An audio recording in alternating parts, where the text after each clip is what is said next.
It's a long time now, mate. Well, you're brave enough to shake my hand. I'm happy to shake your hand, mate. I'm happy to shake your hand. I'm glad to hear it. No worries, you won't end mate. up in hospital, but if I could just ask you a few things brief. The first is, I've interviewed Pauline Hanson. And we'd like to know, are you willing to apologise for your role in putting her in prison that time? I don't think that's a fair assessment of my role, mate. So no apology to Pauline Hanson given the circumstances of her imprisonment?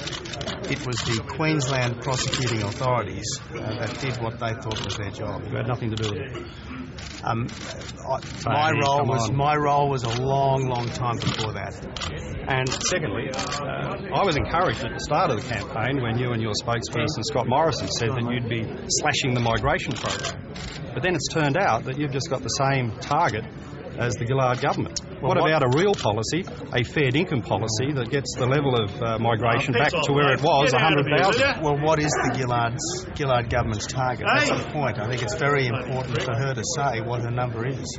Well, I think people in Western Sydney, you're the alternative Prime Minister, they want you to set a number and I have said a policy. 170,000 is the maximum, and I'd ask Julia to tell us what her number is. This is about veterans, Mr. Latham, not about bloody range. you. How about sack it off? The maximum is 170,000. I think that is a big cut on what we've